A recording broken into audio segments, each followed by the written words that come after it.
So in 1998, I started working for World Gym right after I graduated college. Wasn't really my goal going to college to start working for a World Gym, but it was a good, quick job doing something I liked. So I don't even remember what month it was. I think it was still in 98, might have been early 99. And I was working the counter. I was doing some training at that point, but really just doing memberships and working the front desk, having fun.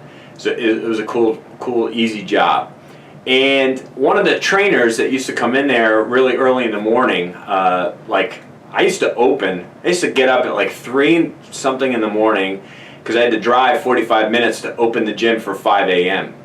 And this guy, Jamie, his last name is DeFelice, he would show up some point between 5 and 6 because he had clients early in the morning. Now, Jamie was a former Mr. Connecticut. So obviously, this guy was all about bodybuilding, and he's a very good one. Had a great physique, very strong guy. And he was about, I want to say he was a good 8 to 10 weeks into preparation for a bodybuilding show. And he would be in there and he'd be eating his steak and eggs first thing in the morning, waiting for his clients to show up. And on a particular morning, he's in there and we're just talking, making small talk before his client shows up. And he's eating his scrambled eggs, however many it was, a lot, with this piece of steak. And it was the same meal, It's the same. When you're getting ready for a show, you're eating a lot of the same foods over and over, very repetitive, right?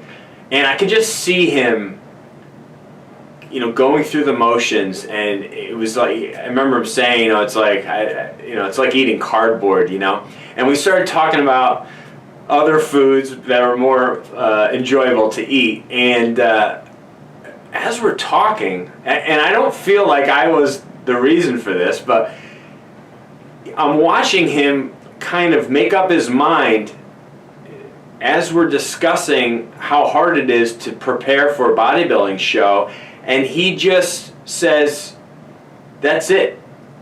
I'm done. Why am I doing this? I've already done this. I've already proven it to myself how good I can be." I mean, he'd already won the Mr. Connecticut, and he'd already done a boatload of shows, and I'm watching this guy just make the decision right in front of me to not compete, and he just up and leaves and comes back from Dunkin' Donuts with like some breakfast, bagel things, and I don't know, maybe it might have been some donuts in there, and he got something for me too, and which was something that he had previously done, which was a nice treat. But why is this relevant? It's relevant because it goes to show you that even for guys who've been there before, who've done all the work, who've put in the time, who've busted their ass to prep for a show, I don't care if you're doing bodybuilding, powerlifting, whatever you're doing, anything. It's a lot of dedication. It's very, very difficult to stick to something, to be disciplined. And that's part of the reason why I've never done it.